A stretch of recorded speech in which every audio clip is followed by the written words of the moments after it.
Viva! Damos aqui início a mais um Dúvidas Públicas, a entrevista de economia na Renascença, para ouvir sempre a esta hora e a qualquer momento em podcast e em rr.pt. Hoje vamos falar muito da Bazuca, o nome pelo qual acabou por ficar conhecido o PRR, o Plano de Recuperação e Resiliência. O nosso convidado é alentejano. Nasceu em 1971, em Chança, no concelho de Alter do Chão. Andou no ensino primário na sua terra natal, numa altura em que existiam 80 crianças, numa escola que hoje está encerrada. Cresceu em família, apoiado pelos avós maternos e por 5 tias. O pai era ferroviário, a mãe uma pequena empresária no setor do queijo, o que desde cedo o aproximou do mundo das microempresas. Como para os pais, a melhor herança era a educação. Quando atingiu a maioridade, rumou a Lisboa para estudar economia. Depois da licenciatura tirou o mestrado na mesma área e é doutorado em gestão pelo ISEG. É professor coordenador da Escola Superior de Ciências Empresariais do Instituto Politécnico de Setúbal, um instituto a que presidiu, bem como ao Conselho Coordenador dos Institutos Superiores Politécnicos. Foi em Setúbal que desenvolveu o gosto pelo peixe grelhado, gosta de cozinhar, mas também de conhecer novos restaurantes. Tem 3 filhos, um par de gêmeos, e assume que a família é um pilar da sua vida, tendo casado com uma colega da escola primária em Chança. Defende que é importante sentir e cheirar o território para desenhar as melhores decisões políticas e talvez por isso regresse ao Alentejo regularmente. Pedro Dominguinhos, o presidente da Comissão Nacional de Acompanhamento do PRR, Plano de Recuperação e Resiliência, é o convidado de hoje de uma entrevista que também será conduzida pela jornalista Sandra Afonso. E pelo jornalista Arsénio Reis. Agradeço desde já ao nosso convidado ter aceitado o nosso convite e estar aqui hoje. Temos 22,2 mil milhões para executar 44 reformas e 117 investimentos até 2026. A atual instabilidade política pode afetar este objetivo? Antes de mais, muito obrigado pelo convite e, sobretudo, pela oportunidade que me dão para poder partilhar um conhecimento e contribuir para uma maior literacia sobre o Plano de Recuperação e Resiliência, que é particularmente exigente para toda a sociedade portuguesa, para as dezenas de milhares de entidades públicas e privadas que o estão a executar e, sobretudo, para alcançar algo que foi Rockefeller na sua gênese, que é construir uma economia e uma sociedade mais resiliente, mais verde, mais digital, mas também promova a coesão e a inclusão social. A instabilidade política, eu recordo que esta é, durante a execução do Plano de Recuperação e Resiliência, essa é a segunda vez que estamos a ter um novo governo. Em 2022 também aconteceu exatamente isso. Eu, na altura, ainda não era presidente da Comissão Nacional de Acompanhamento, fui presidente após este novo governo e a mudança de qualquer governo, a apropriação dos dossiês, traz sempre um prazo de adaptação necessário para que o novo executivo se aproprie dessas mesmas pastas, conheça exatamente aquilo que está em jogo e, naturalmente, de acordo com a legitimidade democrática, possa implementar as medidas e as políticas para o qual foi eleito. No caso do PRR... A situação neste momento é um bocadinho diferente, porque na altura mudamos para um governo de maioria verdade, absoluta. E, portanto, e irei já aí. Naturalmente que a aprovação do Plano de Recuperação e Resiliência, que é um programa baseado em resultados, o que é que isso significa? Que cada país se comprometeu a cumprir um conjunto de investimentos e de reformas no prazo até 2026, nem todos têm que ser naturalmente cumpridos em simultâneo, estão devidamente calendarizados durante 10 pedidos de pagamento e significa que pelo menos 2 vezes por ano cada país vai a exame. Tem que apresentar resultados, se cumpriu ou se não cumpriu esses mesmos resultados. E cada um dos investimentos ou cada uma das metas e dos marcos que estão definidos são valorizados economicamente e financeiramente e, portanto, se nós cumprimos todas as metas e marcos, como aconteceu nos 2 primeiros pedidos de pagamento, todos os pedidos de reembolso são libertados. No terceiro e no quarto, se recordamos, e aconteceu em dezembro passado, nós não cumprimos 3 metas e marcos e foi retido um valor, mais coisa menos coisa, na ordem dos 800 milhões de euros e que, depois dessa decisão, Portugal tem 6 meses para, naturalmente, cumprir essas mesmas metas e marcos que não foram alcançadas, para poder receber a totalidade desse mesmo montante. Já agora, dessas 3, 2 já estão cumpridas, falta apenas a assinatura de 2 autos de transferência de competências na área da saúde para cumprirmos a terceira reforma que não foi alcançada. Isto exige que, naturalmente, o novo governo tenha que tomar um conjunto de decisões, de aprovações, de reformas que no âmbito do 5º pedido de pagamento ainda não estão concretizadas. 2 exemplos muito concretos.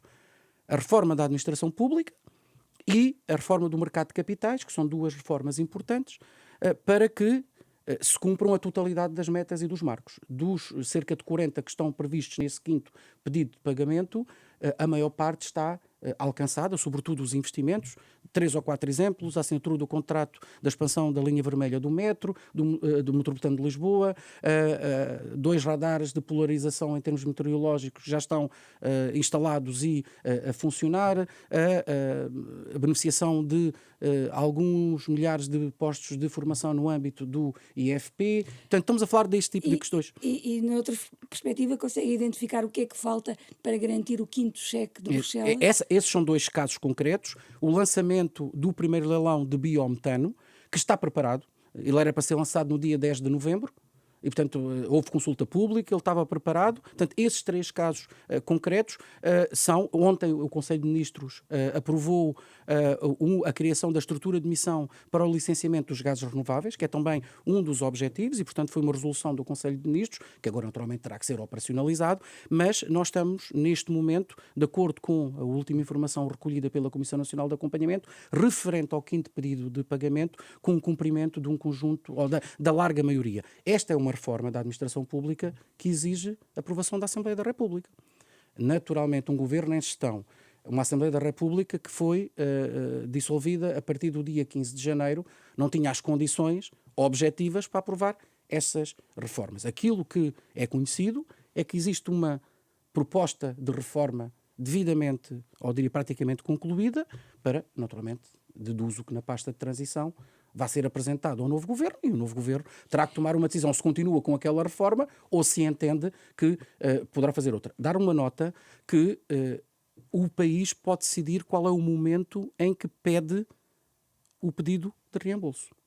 Eu recordo que em 2023 Portugal optou, porque estava a negociar a reprogramação, solicitou em simultâneo o 3º e o 4º pedido de pagamento em outubro de 2023. Portanto, não é obrigatório que seja de imediato solicitado o pedido de reembolso. Portanto, é uma avaliação política que vai ter que ser feita pelo novo governo. Mas há um limite temporal para pedir o o ano. 5º cheque? É o ano. E, portanto, é o ano 2024. Ou seja, nós podemos pedir primeiro o 5º pedido de pagamento e depois o 6º. Podemos esperar e solicitar em simultâneo. E também terá que ser feita uma análise sobre a tesouraria existente no âmbito do PRR. E, portanto, nós neste momento temos... Há necessidade do dinheiro também, não é? Sim, embora nós já tenhamos neste momento recebido, de acordo até ao 4º pedido de pagamento, um montante particularmente significativo que até agora tem servido para pagar os investimentos que são necessários aos beneficiários diretos e aos beneficiários finais. E, portanto, esta é uma apreciação que tem que ser feita com a estrutura de missão pelo Governo para perceber a liquidez existente para fazer face aos pagamentos. Na sua análise, quanto tempo, qual é a margem de tempo que o país tem para adiantar este pedido do 5º cheque? Repara, nós tivemos o 3º e o 4º pedido de pagamento, foi feito em outubro. Naturalmente que estamos a falar de reformas. Uma coisa é a concretização dos investimentos que estão a decorrer. Repare, vão existir a construção de casas. Isto está a ser feito. Ou seja, não tem que haver nenhuma decisão política sobre a construção da casa. O que temos que é, naturalmente, garantir que... necessidade de dinheiro. Agora, exatamente. Agora, é uma questão particularmente mais sensível quando falamos de reformas. Porque reformas têm a ver com orientações políticas de cada um dos governos que estão em funções, naturalmente, sempre sujeito ao compromisso que assinamos com a Comissão Europeia do cumprimento daquelas reformas. Eu recordo que as reformas estão interligadas com as recomendações do semestre europeu que a Comissão Europeia faz 2 vezes por ano, de acordo com os planos apresentados por Portugal ou pelo outro país. A reforma das ordens profissionais é uma recomendação que data desde pelo menos 2009 ou 2010, que tem a ver, não foi negociado exatamente qual era especificamente as medidas. O que foi acordado foi reduzir os entraves ao acesso às profissões regulamentadas. E, portanto, isto significou que, como é óbvio, foram definidas um conjunto de prioridades políticas pelo Governo que agora está em gestão, mas que à data tinha toda a real legitimidade para concretizar essa reforma e que aprovou em Parlamento. Eu recordo que esta reforma foi vetada pelo Sr. Presidente da República de algumas ordens e que a condição da existência de maioria absoluta permitiu que o Partido Socialista concretizasse ou confirmasse esta reforma para Dito cumprimento. tudo isso, e perdão-me a insistência, até porque recentemente a Agência de Notação DBRS alertou para o risco de um Parlamento bloqueado, não descartando mesmo a possibilidade de novas eleições antecipadas. Aí sim a execução do PRR já pode ser afetada, ou seja, repetindo a pergunta, mediante todas as circunstâncias que colocou em cima da mesa e que acabou de nos explicar, há ou não o risco efetivo de haver aqui uma derrapagem, digamos, Parece-me que existe um consenso nacional sobre a relevância do Plano de Recuperação e Resiliência e sobre os seus impactos. Eu recordo na avaliação intercalar que foi feita e que foi publicada em fevereiro de 2024, Portugal é o quarto país com maior impacto do PRR no PIB já verificado e também, em termos de desemprego, há um contributo muito significativo. E a própria população portuguesa, no Eurobarómetro, é o país onde existe uma maior aceitação do Plano de Recuperação e Resiliência. Aquilo que podemos antecipar, dito isto, pode ser alguma maior lentidão na aprovação das reformas. Porque há o exemplo, a execução da reforma que tem que ser feita, tem que ser preparada, tem que ser levada à Assembleia da República e, portanto, este é um processo e tem que haver uma apreciação política sobre aquela reforma. E esse atraso que implicações terá? Esse Sim, eventual, provável atraso? Deixe-me construir aqui dois cenários. Se nós submetermos o pedido de pagamento e não estando a reforma concluída, aquilo que sabemos é que vai ser retido uma parte, porque o quinto cheque são cerca de 3.190 milhões de euros, uma parte desses 3.190 milhões de euros não será recebido, tendo a seguir, após a decisão, Portugal 6 meses para comprovar que a reforma está feita.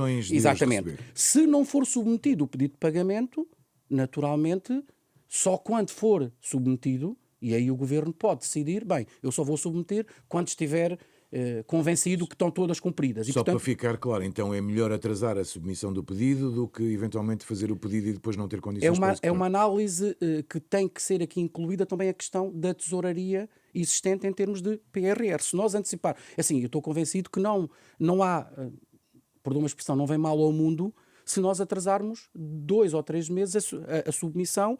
Agora, é uma análise que tem que ser feita, e também do ponto de vista político, para o novo governo, qual é a perspectiva que tem de aprovação da reforma. E, portanto, se a reforma for muito semelhante, estou convencido que haverá consenso entre os dois maiores partidos representados na Assembleia da República. Se for uma reforma em sentido distinto daquilo que foi idealizado, como é óbvio, terá que ser feita uma negociação para perceber esta situação. Recordo também que existem mais reformas no futuro, mas isso aí depois já entramos numa velocidade de cruzeiro do Governo. Dizia há pouco que há uma certa unanimidade em função da importância que todos percebem que tem o PRR, um instrumento como o PRR para o país. Mas é verdade que, por exemplo, há muitos empresários que pediram esta semana publicamente estabilidade e bom senso aos partidos. O senhor que está em contacto com o mundo empresarial de perto, sente também essa preocupação? Ou seja, que sentimento é que no fundo faz das preocupações dos empresários? Neste momento, cerca de 21.900 milhões de euros do PRR estão aprovados ou contratualizados. Portanto, daqueles 22.200 milhões de euros, já não falta muito para contratualizar. Falta muito pouco e significa que a pressão é sobretudo na execução. Nós desde há alguns, pelo menos há quase 2 anos, desde que fui designado como Presidente da Comissão Nacional de Acompanhamento, que decidimos desde muito cedo que tínhamos que estar próximo dos beneficiários finais, no terreno, a perceber as suas dificuldades, os seus obstáculos, porque só com esta evidência é que nós conseguimos emitir recomendações que depois são naturalmente assumidas politicamente. E eu recordo que a primeira grande recomendação enquanto Presidente que fizemos foi o aumento dos adiantamentos, por exemplo, para as agendas mobilizadoras, porque estávamos a sentir no terreno que havia esta necessidade de tesouraria e o Governo aceitou e passou de 13% para 23%. Portanto, aquilo que eu sinto junto dos empresários, em primeiro lugar, que o PRR está a contribuir para acelerar determinado tipo de investimentos, que é essencial. Portanto, se não fosse o PRR, em alguns casos, não se faziam estes investimentos, noutros, demorariam muito mais tempo a concretizar-se. E, portanto, há aqui um efeito de alavancagem que o Plano de Recuperação e Resiliência está a ter no tecido empresarial, quer seja nas agendas mobilizadoras, quer seja na descarbonização, onde nós temos desafios muito significativos. Eu esta semana estive num evento da indústria do vidro e da cristalaria e os desafios da descarbonização são particularmente exigentes, porque estamos a falar, em muitos casos, de substituição de fornos. E podemos estar a falar de investimentos avultadíssimos de dezenas de milhões de euros. Portanto, isto é fundamental. E também sinto dos empresários a necessidade de estabilidade e de previsibilidade. E, portanto, muitos daquilo que dizem é que é ter um horizonte temporal a médio prazo, quando digo médio prazo, 2, 3 anos, onde seja possível concretizar um conjunto de investimentos. E no caso, por exemplo, da transição verde, a questão relacionada com o hidrogénio, com o biometano, com toda a questão dos licenciamentos são particularmente sensíveis, porque isto irá afetar a indústria nas próximas décadas e coloca, eu diria, pressão muito grande, quer do ponto de vista da competitividade, quer do ponto de vista do cumprimento da legislação a nível europeu. Eu recordo que, de acordo com o Plano Nacional de Energia e Clima, muitas indústrias têm que reduzir emissões em percentagens superiores a 50% até 2030. Portanto, as exigências são muito grandes. E 2030 é já ali. Portanto, eu consigo compreender e sinto isto no terreno, os empresários a pugnarem por estabilidade para que naturalmente possam tomar um conjunto de decisões, porque muitas dessas decisões exigem financiamentos bancários, existe naturalmente a ida ao mercado de capitais, exige a negociação com um conjunto de futuros clientes, por exemplo, na questão do hidrogénio ou do biometano, nós estamos a falar de off-takers que estão a dizer que vão adquirir hidrogénio ou biometano nos próximos 15 anos. Portanto, estamos a falar de decisões que são particularmente exigentes e, portanto, essa estabilidade é particularmente relevante a este nível. E é uma estabilidade, naturalmente, das decisões políticas e, portanto, há aqui um compromisso que todos nós temos que ter. Há eleições, há um Parlamento e que está democraticamente legitimado. Nós temos também de ter esta noção. Temos que agora um outro tipo de exigências do ponto de vista da concretização de um conjunto de políticas que têm que ser tomadas. Agora, sinto isto no terreno e já agora dar nota também, sentimos também um forte empenhamento dos empresários ou do setor social no desenvolvimento das medidas relacionadas com o PRR. E, portanto, há um país real, há um país que está a executar, há um país inovador e felizmente eu tenho dito que sou um privilegiado porque tenho contactado com as empresas mais inovadoras que existem em Portugal nos mais variados setores. Por exemplo, o setor do vidro que estava a falar, nós estamos a falar de um setor que Portugal é o país que mais, em termos per capita, produz vidro de embalagem na Europa. Tem das fábricas mais desenvolvidas tecnologicamente a nível europeu e mundial. E quer isso nas grandes empresas, quer nas pequenas e médias empresas. E, portanto, consigo compreender perfeitamente este apelo à estabilidade dos empresários. Ainda falando dos riscos, e para terminar, os consórcios envolvidos nas agendas mobilizadoras, que contam com quase 3 mil milhões do PRR, disseram esta semana que temem mais a instabilidade política e externa. Que ameaças é que mais teme que vêm de fora? Repare, no âmbito da execução das agendas mobilizadoras, eu recordo que elas foram apresentadas no verão de 21 e foram decididas em 22. Portanto, quando foram projetadas, não havia guerra na Ucrânia. E, portanto, houve um primeiro impacto que foi claro e que, quer nas agendas mobilizadoras, quer na construção, quer, por exemplo, no hidrogénio, se está a sentir, que foi dois efeitos combinados. O aumento dos preços e que, na maior parte dos casos, significou aumentos de 20% a 30% no custo dos equipamentos e, simultaneamente, uma disrupção das cadeias de valor que está melhor neste momento, mas que não recuperou, eu diria, a estabilidade e a fluidez de antes da guerra, que tem a ver com os prazos de entrega que se atrasaram. Por exemplo, há uma encomenda significativa de eletrolisadores na área do hidrogénio e nós, as primeiras visitas, os prazos de entrega eram 12 meses, as últimas visitas que temos feito, estamos a falar de 16 a 18 meses de entrega. E isto significa que decisões de investimento... provavelmente a um preço superior. A um preço superior e com uma exigência adicional, que é a sinalização entre 40% a 60% a quando da encomenda. Portanto, isto cria uma pressão em termos de tesouraria das empresas que é particularmente significativa. Por isso é que nós dizemos, embora existam instrumentos, neste momento, se for pago, que as próprias entidades podem ressarcir as empresas quando fazem esses pagamentos. E, portanto, isto é uma exigência particularmente significativa e, como estava a dizer, que as empresas sentiram. Portanto, muitas delas tinham projetados investimentos, imagino, 30 milhões de euros e que agora, para concretizar os mesmos investimentos, têm que fazer, naturalmente, têm que ter liquidez para 35, 36 milhões de euros. E muitas dessas empresas estão a fazê-lo e estão a assumir. E estão a assumir por duas razões. A primeira é porque é uma oportunidade de alavancar esses investimentos, e eu recordo que o PRR, sobretudo nas agendas mobilizadoras, tem uma particularidade que na maior parte dos fundos europeus, do PT 2020 ou do PT 2030, não têm, que é o apoio às grandes empresas.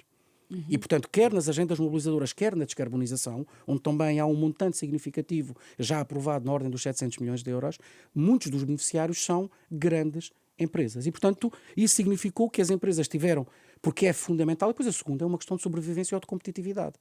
Os mercados internacionais, as exigências regulamentares, estão a colocar, por exemplo, ao nível do ESG, por exemplo, do ambiente, da parte social e da governança, estão a criar pressões muito significativas junto das empresas para que elas façam investimentos, não apenas das grandes, que têm que até 2025 já cumprir a norma, mas mesmo as pequenas e médias empresas, por estarem inseridas em redes de valor globais, naturalmente os seus clientes exigem que elas cumpram determinado tipo de requisitos. E, portanto, não é opção não a fazer a transição, por exemplo, neste caso, energética ou a transição verde. E, portanto, esta têm sido pressões. E essa instabilidade política a nível internacional é, naturalmente, indutora de aumentos de preços e, sobretudo, aquilo que nós já sentimos, apesar de ainda não ser evidente. Porquê? Porque muitos dos consórcios ainda não têm produtos para vender no mercado, estão agora a desenvolvê-los, embora já haja alguns, eu já poderei exemplificar, mas que é a questão a nível internacional, sobretudo da Alemanha ou da Europa, que é a diminuição de encomendas que ocorrem. Basta nós olharmos para os últimos dados do PIB a nível europeu para percebermos que houve uma desaceleração em 2023 e, em alguns casos, até recessão, e, portanto, isto, sendo uma economia, e estamos a falar de empresas que em média, vendem mais de 2/3 das suas vendas para exportação para os mercados externos, com uma concentração significativa na Europa e também nos Estados Unidos, uma retração a nível europeu tem um efeito de arrastamento. Agora temos também a guerra no Médio Oriente, temos as restrições no Mar Vermelho, por exemplo. Estes investimentos do PRR estão a ser afetados por isso? É muito menor dimensão do que quando foi a guerra na Ucrânia. Naturalmente, em termos temporais, houve ali, naturalmente, uma alteração de rotas, e nós sabemos que não utilizar o Mar Vermelho tem uma implicação em termos temporais, sobretudo nos equipamentos, e de muitos, eu diria, muitos equipamentos que estão... Porque aquilo que nós estamos a fazer, sobretudo neste momento, nas agendas mobilizadoras ou na descarbonização, é CAPEX. Portanto, é investimento que está a ser feito. E, infelizmente, a indústria europeia não consegue responder a todas as encomendas e, em alguns equipamentos, não consegue responder de todo às exigências e às encomendas que o plano de recuperação, quer português, quer de outros países, está a concretizar-se. Portanto, eu diria, em termos de preço, houve um ligeiro aumento, mas não houve, eu diria, o impacto como inicialmente após a guerra da Ucrânia. Vamos olhar um bocadinho para a execução, sem fugir ainda dos empresários. Os empresários têm-se queixado de não estar a receber, enfim, dinheiro do PRR, mesmo quando já estão a implementar, em alguns casos, os seus projetos. Tem noção, ou pode-nos dar a noção da dimensão deste atraso? A execução, no final desta semana, ronda os 4 mil milhões de euros. Ou seja, a execução em termos de pagamentos, ok? E, portanto, são exatamente 3.996 milhões de euros que já foram pagos, e as empresas são, quando olhamos para os principais beneficiários, são aquelas entidades que mais receberam. Sobretudo, em duas dimensões, eu vou focar-me nas agendas mobilizadoras e na descarbonização, porque representam, eu diria, 95% em termos de dotação financeira de apoio às empresas. Nas agendas mobilizadoras, durante a próxima semana, o pedido de pagamento que foi submetido em outubro vai ser pago. O IAPMEI, houve um problema na plataforma, sempre as plataformas informáticas, que naturalmente condicionam a nossa vida, mas o IAPMEI enviou uma comunicação às agendas mobilizadoras a dizer que pagará, e essa tem sido uma pressão que a Comissão Nacional de Acompanhamento tem. E isso, como diz, só para nós percebermos e quem nos ouve também perceber, e isso, como diz, corresponde, digamos, a mais de 90% daquilo que era suposto ser pago no caso das agendas mobilizadoras? Do total? Não.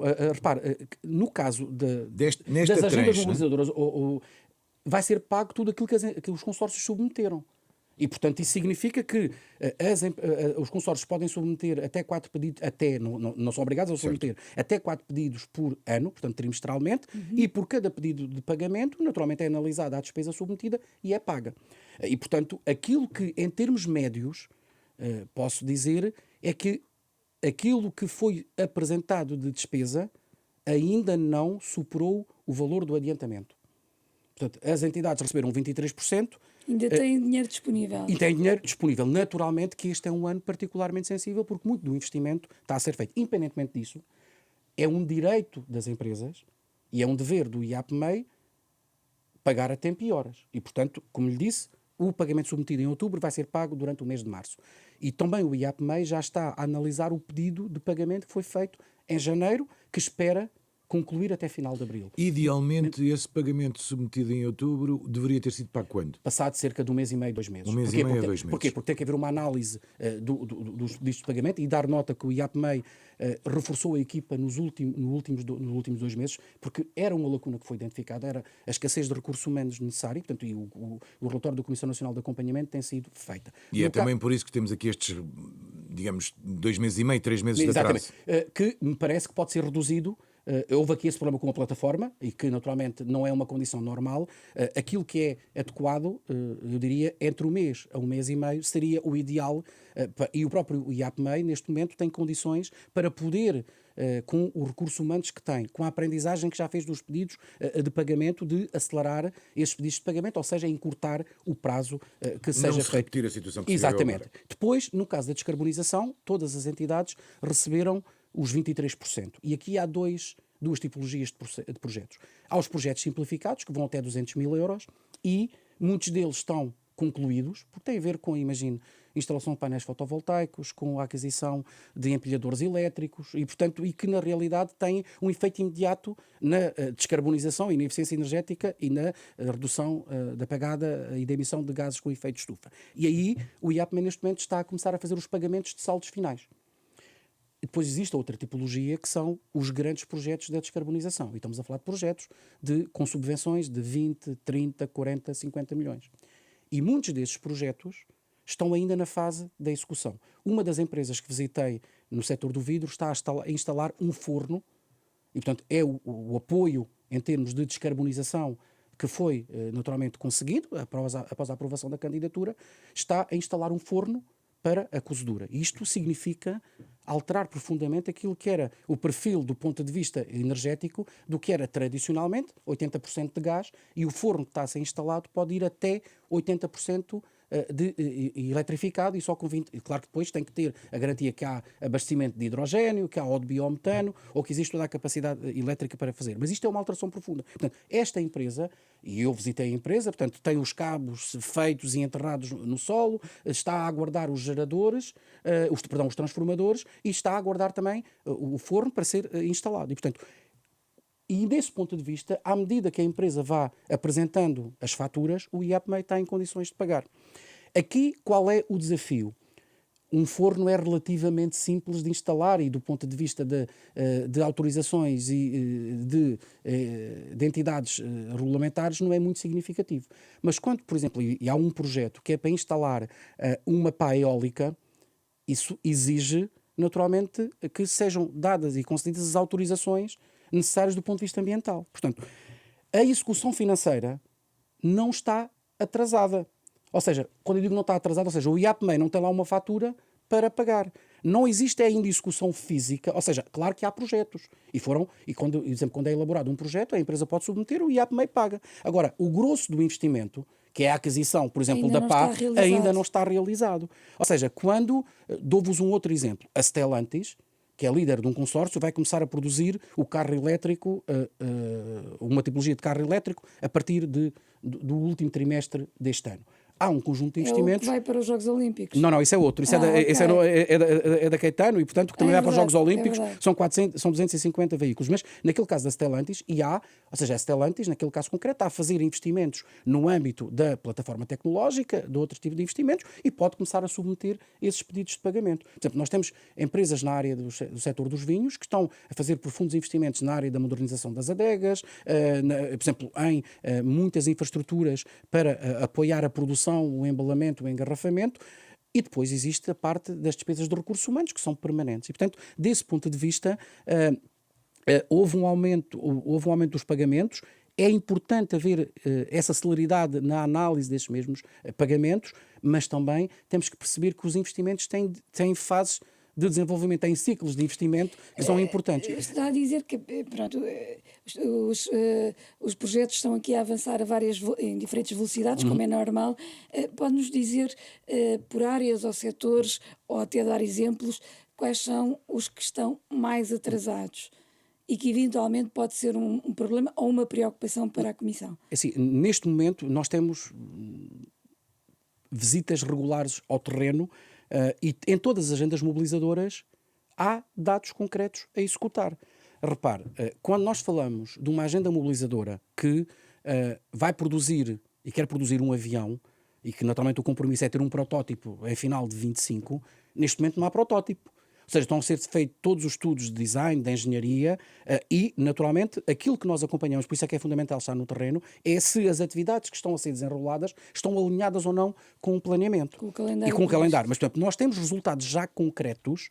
Por exemplo, a empresa Neurospace anunciou que, no âmbito das agendas mobilizadoras, naturalmente, ele tem uma plataforma de gestão do tráfego aeroespacial, portanto, dos satélites, para evitar a colisão com lixo espacial, assinou recentemente um contrato para gerir 300 satélites. 300 satélites, só para termos a noção, neste momento, significa 6, 7% de todos os satélites que estão em órbita. E, portanto, neste momento, eu diria, porquê? Porque há muito mais satélites, mas nem todos estão operacionais. Portanto, neste momento não está preocupado com atrasos, então? Não, é assim, não. Nós temos que estar diligentes com estas questões. Há situações que necessitam de decisões regulamentares, por exemplo, a questão do hidrogénio, a questão do biometano, de decisões de licenciamentos. É uma questão particularmente sensível. Na infraestrutura e naquilo que nós denominamos de custos de contexto. O custo de contexto não é a taxa que se paga, também pode ser a taxa que se paga. Um custo de contexto é o tempo que demora a haver decisão num processo. E aí nós temos dito, e eu reafirmo, nós temos que ter uma maior cultura de cooperação, de partilha entre os diferentes organismos públicos. Eu ouço frequentemente falar na necessidade de celeridade. Sim. A burocracia ainda é inimiga do PRR e dos negócios. Não é só a burocracia, há uma questão de, provavelmente nós temos demasiadas entidades regulamentares sobre o mesmo assunto, mas mais do que isso, existindo essa burocracia que tem que ser cumprida e enquanto não é alterada, e o governo que está em gestão simplificou esses procedimentos, a nossa expectativa é que não simplifique apenas para o PRR, depois de uma avaliação que ela continue. Mas, sobretudo, muita é na lógica de trabalho cooperativo que ainda é pouco feito entre os organismos da administração pública. E quando nós falamos com os organismos, eles próprios reconhecem. Um exemplo muito concreto. Nem sequer entre o público e privado, começa logo repare, dentro dos organismos e instituições públicas. Eu não sei se têm a noção, mas para concretizar uma estrada, para concluir uma estrada, são necessários um conjunto, e nem sequer estou a falar se é necessário bater sobreiros ou azinheiras. Portanto, vamos admitir que não é necessário. Uma circunstância normal, digamos assim. Há pelo menos 6 ou 7 entidades que têm que dar parecer. Se for à beira-mar serão 30 ou 40. Sim. Mas e qual é a lógica tradicional? O promotor, que pode ser uma autarquia, e nós temos várias autarquias que estão, e neste momento o processo mais atrasado de construção de uma estrada é de uma autarquia, porque está a aguardar uma licença por causa de um lençol freático. É legítimo, mas o que é que tem? A Câmara, o que é que faz? Envia o pedido para a APA. A seguir, se for o caso, para a ADGEG. Ou então para o ICNF. Ou então para a CCDR. Quando, na nossa opinião, deve ser ao contrário. Eu tenho este problema, ou melhor dizendo, tenho esta necessidade de licenciamento, vamos juntar as entidades todas para perceber. Por exemplo, existem naturalmente a possibilidade de reuniões de conferência. Vamos ver o que é necessário. Claro que há entidades que só podem emitir parecer depois de outras entidades, mas estão todas alinhados com esse mesmo processo. E depois não é correr o risco de eu emito um parecer, mas depois a outra entidade disse uma coisa que colide com aquilo que eu fiz, então tem que voltar a esse processo todo. Ou de ter todo o projeto parado à espera de um único parecer. Claro, não? Isso é evidente. Portanto, e é bom que nós tenhamos. A nossa expectativa é que se crie uma nova cultura. E já não estou a falar da questão da falta de recursos humanos, das plataformas. Isto é algo que nós temos que lidar e que eu diria que é mais fácil de resolver. Contratar uma pessoa é mais fácil de resolver que esta cultura, porque está profundamente enraizada. E este por isso é que eu digo que é necessário estar no território. Nós temos que perceber exatamente quais são as dificuldades que existem em cada um dos momentos. Claro que a lei é geral, é, entre aspas, cega sobre quem é que vai ser aplicada, mas tem que ser adaptada a determinado tipo de contextos. Toda esta questão leva-nos a uma pergunta, porque é um debate que já começa a ser feito, se há ou não necessidade, apesar de ainda termos 2 anos para a execução do PRR, até 2026, se há ou não necessidade de um prolongamento. Essa é uma decisão que é tomada a nível europeu. E que tem que conjugar um conjunto de vontades, designadamente a vontade da Comissão e também do Parlamento Europeu, porque tem que aprovar, se for esse o caso, uma alteração ao mecanismo de recuperação e resiliência. Depois, nós temos que olhar também para os outros países.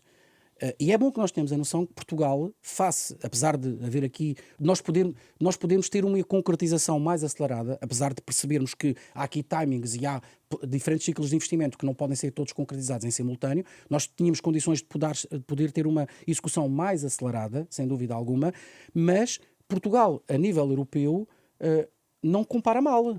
E, portanto, há países que naturalmente têm. Há países que só agora que viram o seu PRR aprovado e que tiveram o primeiro, naturalmente, pedido de reembolso submetido. Em Portugal e sobretudo no sul da Europa, há uma particularidade que não é tão despicienda como tudo isso. Porque são os países, em primeiro lugar, que em termos de volume têm montantes financeiros mais elevados e sobretudo são os países onde a parte da obra pública ou das infraestruturas tem um peso mais relevante. E, portanto, quando nós falamos de investimento, por exemplo, muitos dos países do norte da Europa concentram uma parte do investimento ou na qualificação ou, por exemplo, no apoio às empresas. Isso significa que uma parte significativa da parte infraestrutural já está resolvida. E, portanto, é bom que nós tenhamos essa noção. E, portanto, este é algo que começa a existir, mas carece de uma avaliação a nível europeu. Eu recordo que o próprio Primeiro-Ministro António Costa escreveu uma carta nesse sentido. Mas, no seu entender, será ou não necessário? Eu acho que nós devemos... a avaliação intercalar que foi feita pela Comissão Europeia e que está disponível ao público, sim. levanta um conjunto de preocupações. E, portanto, deve existir uma expectativa que faça aquelas conclusões, se analise verdadeiramente aquela situação. Mas também o Parlamento Europeu vai ter eleições.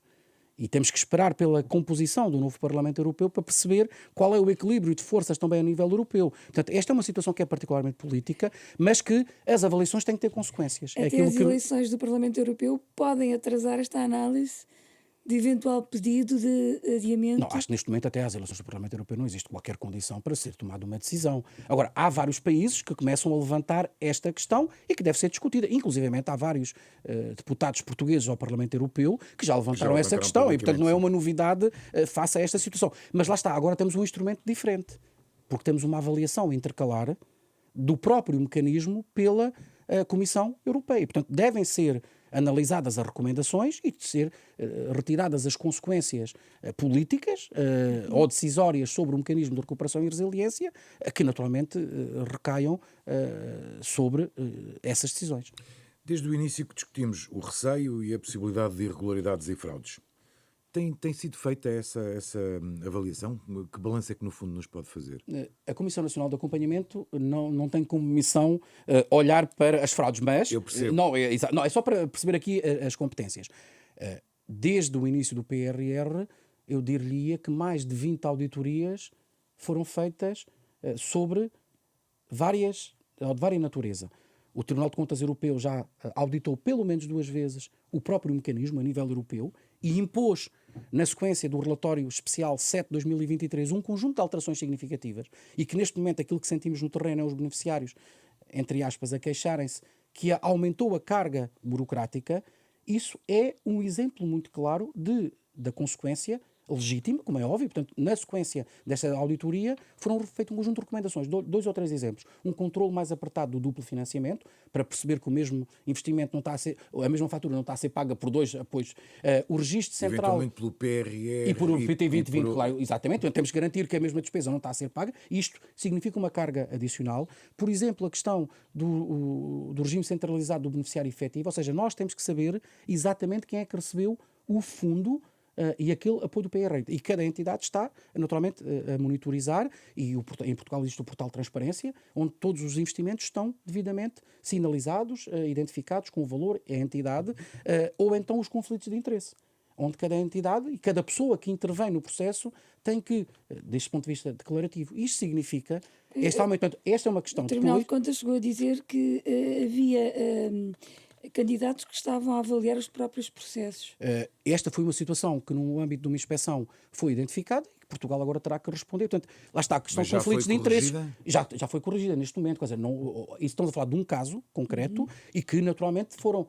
e aconteceu uma vez e, portanto, não foi reportado. Mas este é um exemplo muito claro de que os mecanismos estão a funcionar. E é importante que nós tenhamos esta noção e que cada um de nós, existe um canal de denúncias na estrutura de missão Recuperar Portugal, onde, sob qualquer suspeição, se pode fazer, e existem diferentes inspeções. Por exemplo, o Tribunal de Contas Europeu já fez uma inspeção sobre o cumprimento do princípio do not harm significantly, ou seja, não danificar significativamente o ambiente, que é uma imposição que cada projeto tem que cumprir. E o Tribunal de Contas Europeu já fez uma inspeção para perceber se está ou não a ser cumprido por cada um dos Estados-membros esta situação. E depois de todas essas auditorias de que já falou, estão apurados eventuais montantes de desvio ou envolvidos em irregularidades? Não, repara, quando é reportada... No âmbito do PRR. Claro, quando é reportada essa situação, há uma notícia, há cerca de 3 meses, que havia 3 processos no OLAF a nível europeu. Portanto, isso não está quantificado, nós não temos acesso aos projetos concretos. Neste momento, não é uma questão, não é um problema, até agora identificado ou reportado. Há muitas dessas questões que podem ser algumas irregularidades administrativas, mas que não têm, imagino, um prazo que era de 5 dias e só foram feitos 4. Isso é uma irregularidade administrativa, mas não coloca qualquer, eu diria, pressão sobre eventuais fraudes ou não aproveitamento correto desses mesmos fundos. Portanto, neste momento, não é uma questão. Agora, não sendo a missão da Comissão Nacional de Acompanhamento, eu acho que, como qualquer cidadão, temos que pugnar para que existam mecanismos, eu diria, de auditoria, de controlo, para prevenir muitas dessas situações. Era isso que lhe queria perguntar, se há meios suficientes, nomeadamente, para o fazer, até porque recentemente o Inspetor-Geral de Finanças assumia que não tinha meios para este combate e que, a esforço, conseguiu constituir uma pequena equipa para acompanhar o PRR. Qualquer beneficiário intermediário tem um sistema de controlo interno que tem que ser aprovado.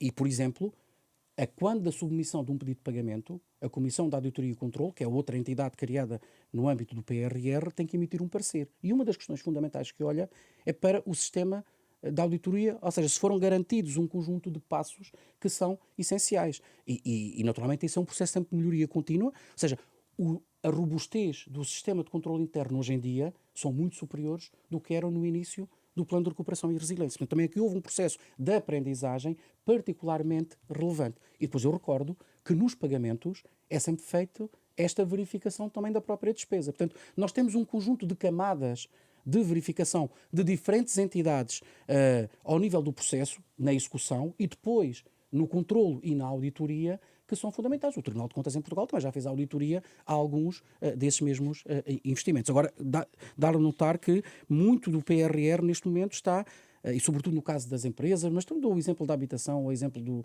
dos lugares para idosos, de creches, está no terreno, temos que acelerar e temos todos ter esse desígnio de urgência e de compromisso, quer entre entidades públicas, quer entre entidades privadas.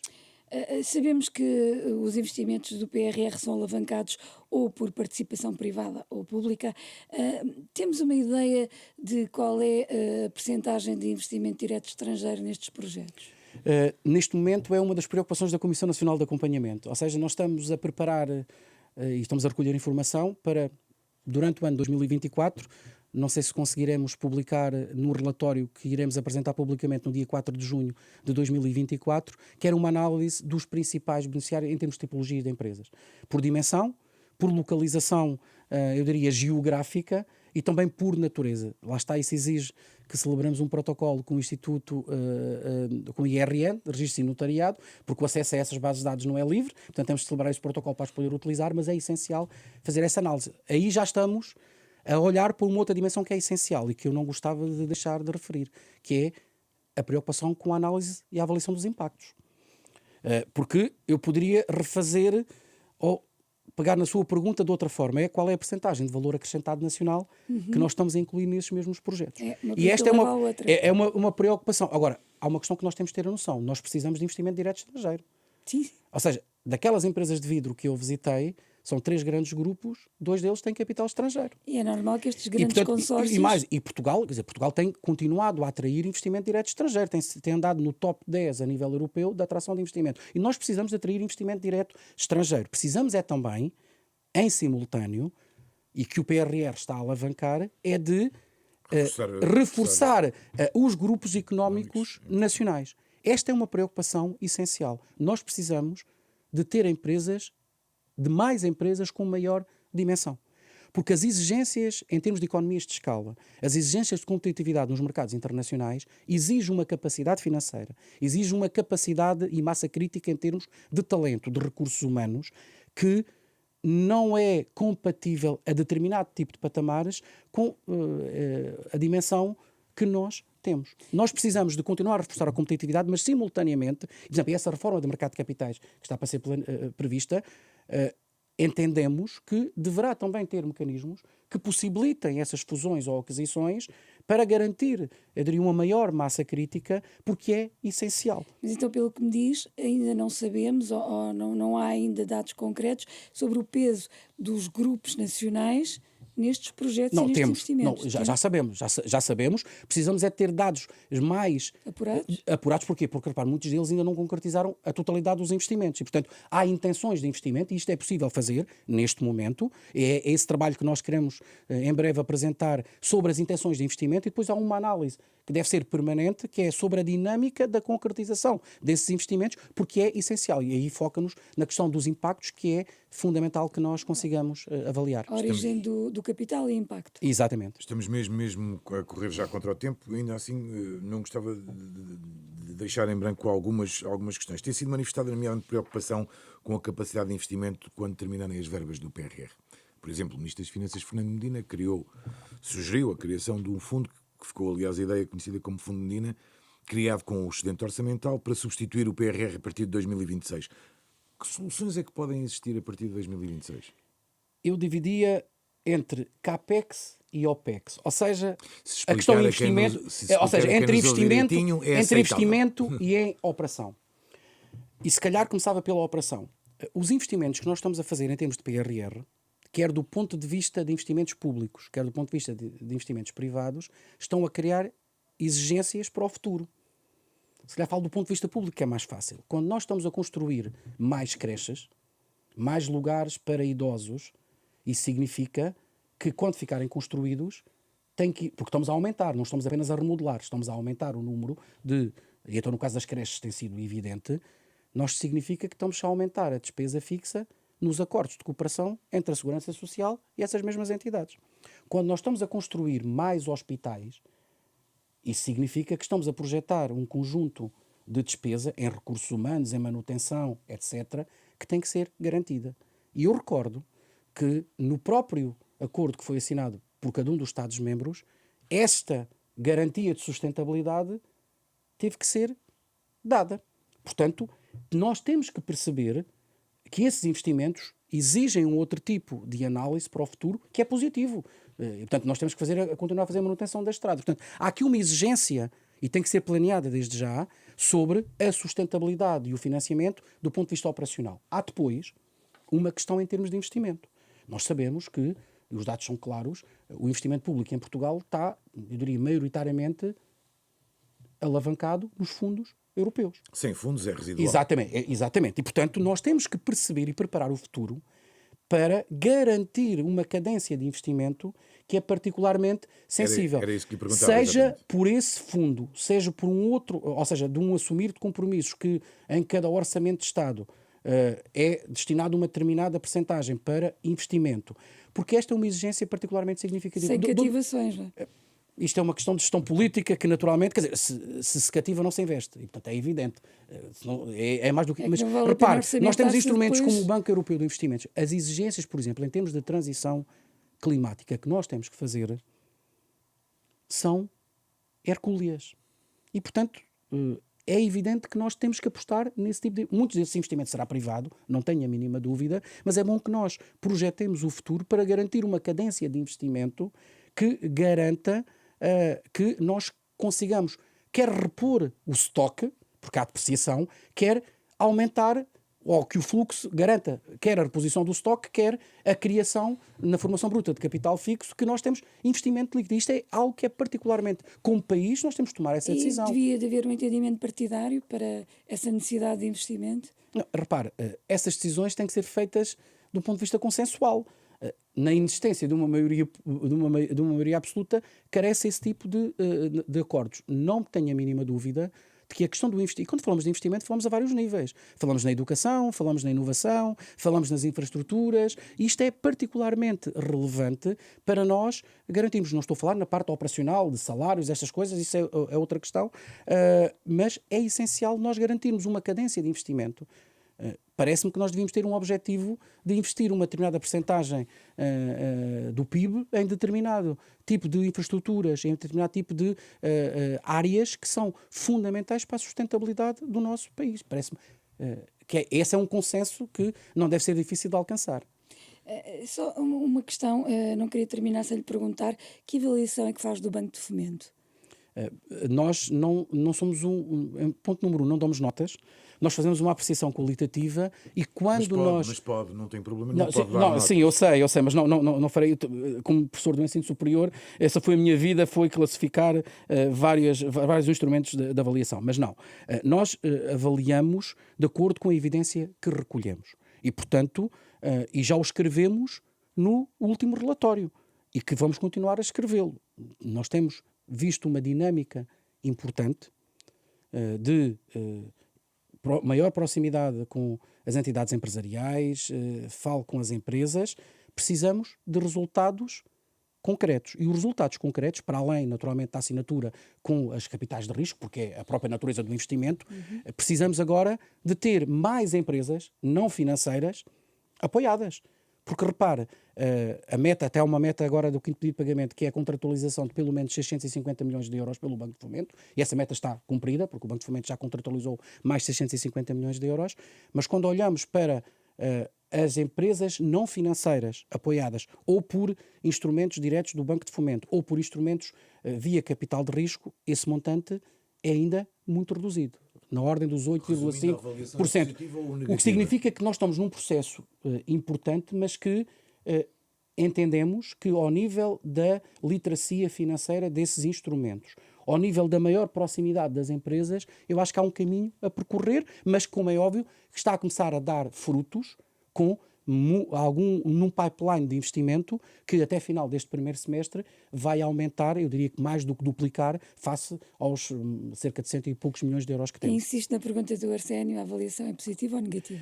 Nós, na última análise, na medida, não foi do Banco de Fomento, nós não avaliamos entidades, na medida da C5, classificámos-las como preocupante.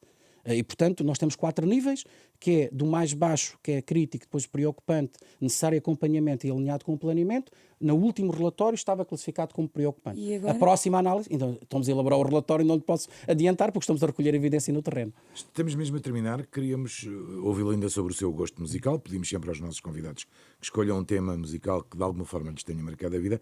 Quer partilhar e explicar um bocadinho a sua escolha? Com todo o gosto. O tema escolhido é Where the Streets Have No Name, dos U2, provavelmente do melhor álbum dos U2, do Joshua Tree, na década de 80, e portanto eu era adolescente quando o álbum foi naturalmente disponibilizado. Marcou-nos um bocadinho a todos. Exatamente, e portanto tem duas, naturalmente, o U2 porque é a minha banda preferida, sem dúvida alguma, e sobretudo aquela fase do soft rock acho que foi particularmente estimulante, e sobretudo porque esta música tem uma mensagem que me parece importante. O Bono, quando explicou o porquê da música, ele dizia que em Belfast sabia-se exatamente a condição económica e social de cada uma das pessoas, sabendo o nome da rua onde elas viviam. E, portanto, ele, quando escreveu a música, quis, Where the Streets Have No Name, é construir um mundo imaginário onde não existisse limites à criatividade e onde as pessoas pudessem dar aso, eu diria, às suas competências ou ao seu conhecimento. E se quiserem, portanto, isso marcou-me profundamente e, sobretudo, porque também marca uma geração que acreditou na educação e que pode crescer e que pode evoluir pela educação e aceder a determinado tipo de situações ou de lugares ou de posições que estava condenado à partida e, portanto, imaginário daquela rua. E, portanto, é um bocadinho esta mensagem que deixo, é que nós apostemos na educação e acreditemos que um país consegue construir cidadãos melhores e dar-lhe possibilidades deles poderem ser aquilo que entenderem. A explicação para uma escolha musical por parte de Pedro Dominguinhos, o Presidente da Comissão Nacional de Acompanhamento do PRR, foi o convidado de hoje deste Dúvidas Públicas, um programa com o cuidado técnico de Rui Glória, a sonoplastia de João Campelo, a imagem de Beatriz Pereira. Estamos de regresso na próxima semana. É uma boa semana.